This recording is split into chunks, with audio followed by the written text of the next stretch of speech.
The second learning objective is to describe the two sources of stockholders' equity and the classes of stock. The two basic sources are as follows: paid-in capital, also called contributed capital, which represents the amounts received from stockholders. Common stock is the main source of paid-in capital. Paid-in capital is externally generated capital and results from transactions with outsiders. Retained earnings, which is capital earned by profitable operations. Retained earnings is internally generated capital because it results from corporate decisions to retain net income to use in future operations or for expansion. The stockholders' equity section of the balance sheet includes information on paid-in capital and retained earnings. Paid-in capital lists the various stocks authorized, the amount outstanding, and the total capital raised by selling the stock. It also lists the earnings that have been retained by the company and not paid out to shareholders in the form of dividends.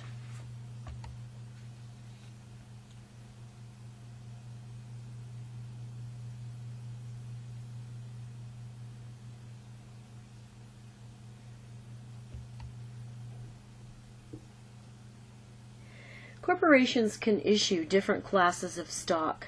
The stock of a corporation may be either common or preferred, par or no par. Every corporation issues common stock, which represents the basic ownership of the corporation. The real owners of the corporation are the common stockholders.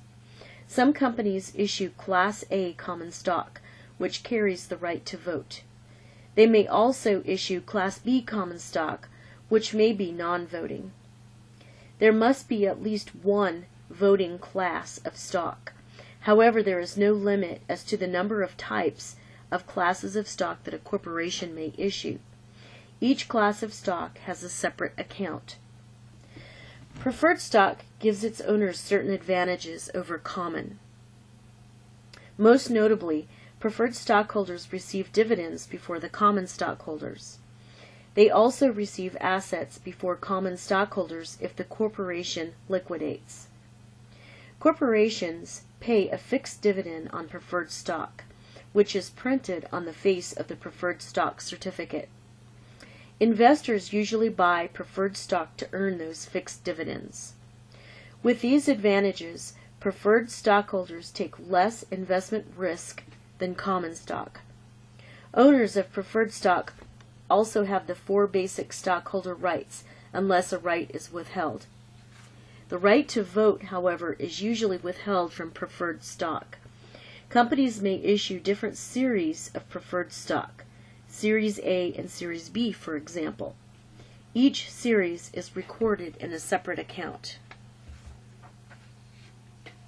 Stock may carry a par value, or it may be no par stock.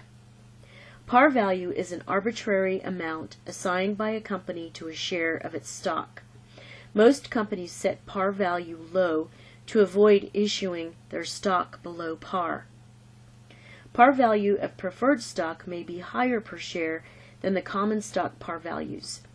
Par value is arbitrary and is assigned when the organization files the corporate charter with the state. There is no real reason for why par values vary.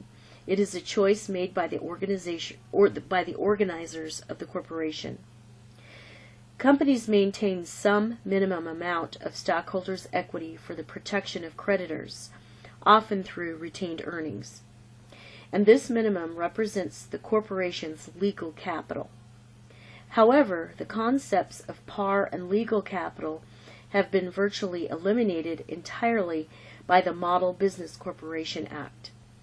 Accountants still use the outdated concepts of par and legal capital because many corporation stock were issued prior to the adoption of the provisions of the Model Business Corporation Act, which is why we are still guided by these terms in our recording of stock issuances. No par stock does not have par value, but some no par stock has a stated value, an arbitrary amount similar to par value. Usually the state the company incorporates in will determine whether a stock may be par or stated value stock.